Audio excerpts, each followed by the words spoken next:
Saludos con todos y todas, bienvenidos a esta penúltima cápsula ya de la asignatura de Auditoría y Control Interno, donde estaremos un poco enfocándonos también ya en la ejecución, el proceso de ejecución de auditoría interna sobre todo, ¿no? Entonces, para ello hemos visto previamente la coordinación y organización de la misma, ¿no? Que forma parte de la planeación y quisiera mostrarles algunos conceptos. Aquí ustedes van a encontrar un material que lo van a poder revisar luego donde ya de acuerdo a la norma, un poquito justamente apegados a ello, nos indica pues sobre la planeación del trabajo, la norma 2200, por ejemplo, establece que los auditores internos deben elaborar y documentar un plan para cada trabajo que incluya todo lo que hemos visto previamente, el alcance, los objetivos, el tiempo, la asignación de recursos, etcétera, ¿no? Entonces aquí tenemos otras normas que también señalan sobre la planeación del trabajo, el tema de recopilar la información en la planeación de auditoría, ¿no? Como un proceso preventivo también, como lo señala la NIA, que es la norma internacional de auditoría, ¿no? Que el objetivo justamente sea también valorar esos riesgos, riesgos también que hagan referencia justamente al tema de fraudes, etcétera, en los estados financieros, y que haga una recopilación previa de la información para que nos sirva también para el levantamiento ya de evidencia documental, ¿no? La recopilación de la información en la planificación, es decir, en el paso previo a la ejecución de la auditoría, que hace referencia a la observación e inspección que nosotros podemos hacer previamente y a las reuniones que debamos tener pues con la gerencia para saber cómo vamos a levantar la información y luego pues también presentar nuestro plan de trabajo, nuestra reunión de apertura.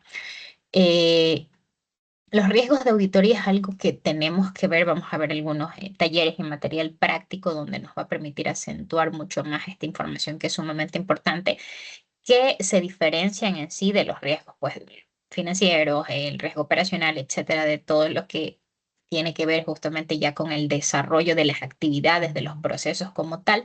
Acá vamos a ver los riesgos que pueden suceder dentro del proceso de auditoría. Entonces, los riesgos de auditoría en la recopilación como tal de información o en la ejecución del proceso también de auditoría, ¿no? Entonces, en la observación e inspección nos indica algunas situaciones sobre ello y en las reuniones de la gerencia también cuál es el objetivo y qué es lo que nosotros buscamos aquí, ¿no?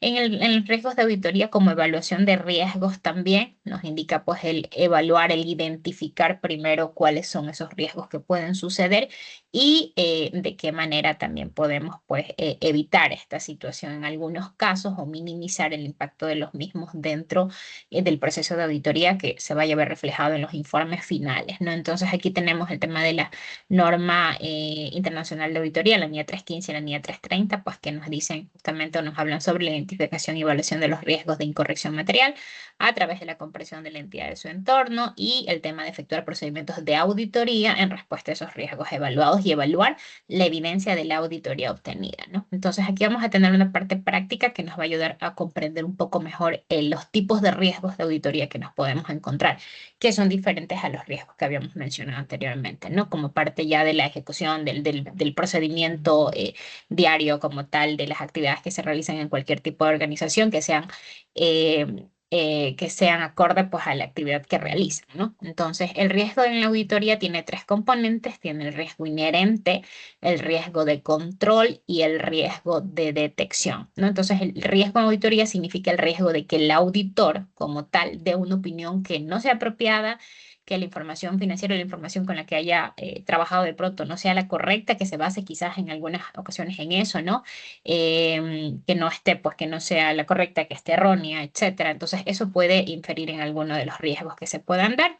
Entonces, aquí están los conceptos de esos riesgos para que nosotros podamos tenerlos en cuenta, ¿no? El riesgo inherente hace referencia a un tipo de riesgo que está fuera del control del auditor, a diferencia de estos de acá, ¿no? Está fuera del control del auditor, es difícilmente que se pueda tomar acción para eliminarlo porque forma parte esencial de la actividad de las organizaciones. Les pongo brevemente un ejemplo: en aquellas organizaciones en las que las actividades, en aquellas entidades en las que las actividades o las transacciones que se realicen sean demasiado altas, numerosas, entonces no vamos a poder como auditores a auditar el 100% de esas transacciones y eso ya nos da un riesgo inherente como tal, ¿no? Es que decir que en la muestra que tomemos de pronto alguna transacción no la hayamos visto y sea pues aquella que haya contenido algún error o algo importante que vaya a repercutir en nuestros informes finales. El riesgo de control influye de manera significativa justamente en el tema de control interno, cómo han manejado la institución o o la entidad como tal sus controles o su sistema de control interno. Entonces, eso hace referencia a los controles. Si ya fallaban, pues desde ahí, lógicamente, vamos a tener estos riesgos acá.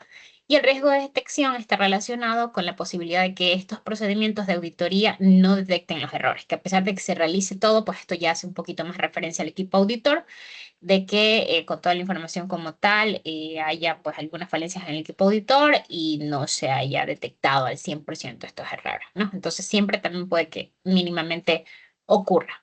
Hay alguna posibilidad. Entonces aquí hay un tema de riesgo de incorrección material, que es un tema de fórmula que nos dice que el riesgo de teoría igual es igual al riesgo inherente por el riesgo del control, por el riesgo de detección. Aquí hay algunos elementos del riesgo que hacen referencia a cada uno de ellos. Les dejo ahí para que puedan revisarlo. El riesgo inherente, el riesgo de control y el riesgo de detección. Por ejemplo, el riesgo de detección a la experticia del auditor, el riesgo de control a los mecanismos de control financiero y el riesgo inherente al tipo de organización, al tamaño de la organización como tal. Hasta ahí con el tema de los riesgos, hay alguna introducción breve que les quiero dar sobre la ejecución de la auditoría, porque esto lo vamos a ver con un trabajo propio, ya con los grupos al tema de la ejecución de la auditoría. ¿Cómo ejecutamos? Aquí ya sabemos que iniciamos por la planificación, que es necesaria como tal, ¿no? Entonces, y de ahí viene la parte de la ejecución de la auditoría, cómo vamos a hacerlo con el tema de pruebas de control, pruebas analíticas, pruebas sustantivas, que son las pruebas de auditoría, y aquí vamos a tener, pues, tenemos este material que nos va a indicar qué significan cada una de estas pruebas. En el tema de la ejecución de la auditoría es muy difícil que, como digo, en algunas entidades, por el tamaño de la organización, por el número de transacciones, de procedimientos que realicen, sean demasiado que nosotros podamos auditar al 100%, entonces se tienen que establecer muestras, pero estas muestras deben de ser relevantes. Entonces, para ello se utilizan también técnicas de muestreo, porque no sirve que de 100 solamente audite una, entonces no es relevante. Para ello tenemos que utilizar algunas técnicas de muestreo que ustedes pueden ver a continuación acá, y van a poder revisar en este material cómo obtenemos la evidencia y qué tipo de evidencia podemos obtener, la evidencia física, la documental, la testimonial, a qué hace referencia cada una de ellas. Los hallazgos, una vez que se realiza todo el proceso de la auditoría y de la ejecución de la auditoría, al final encontramos hallazgos. Estos hallazgos a qué hacen referencia son observaciones, son oportunidades de mejora o son hallazgos de no conformidad, que se refiere justamente al incumplimiento de las normas o los requisitos o los procedimientos internos como tal, ¿no?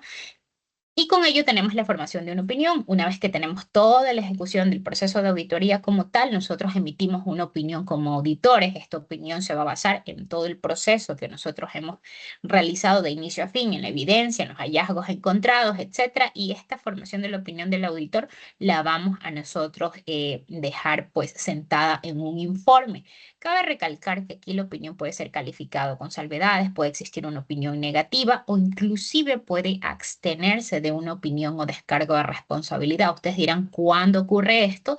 Cuando el auditor no ha tenido el acceso mayormente a la información, a toda la información que requiere para poder emitir una opinión. Entonces, al no tener acceso, pues se puede extender. Entonces, y al final, pues esto se verá reflejado en el informe que se va a entregar, pues generalmente a la gerencia, a la administración, y que debería también comunicarse a todos los implicados para que, lógicamente, en base a eso se pueda establecer el plan de seguimiento de recomendaciones y, pues, uno poder mejorar aquellas observaciones que se hayan encontrado en el informe final y en el proceso de auditoría, porque de nada sirve que realicemos un proceso de auditoría, etcétera, si no buscamos la mejora continua, el seguir las recomendaciones como tal que se den, el conocer en qué estamos de pronto fallando para poder realizar la mejora del cumplimiento como tal de la norma o de lo que se debe realizar o inclusive del cambio de los procesos en algunos de los casos. Entonces, asimismo, en el informe, pues ustedes van a ver que existirán recomendaciones que no son aplicables, que quizás parcialmente se van a ejecutar, que sean aceptadas oficialmente, etcétera. Quizás no se apliquen todas porque algunas tengan que ver con presupuesto y eso pues tienen que ya tomar decisiones en la administración va a tomar decisión sobre ello, pero sin embargo pues hasta ahí terminaría el proceso de la ejecución de la auditoría, que eso es algo que vamos a ver también a profundidad en cada uno de los grupos, ya cómo va de inicio a fin el proceso de auditoría interna en una ejecución como tal. Eso sería todo. Nos vemos en la siguiente cápsula para poder trabajar también e ir afianzando esta capsulita pues en los puntos específicos que vamos a ver ya sobre la práctica. Muchas gracias a todos.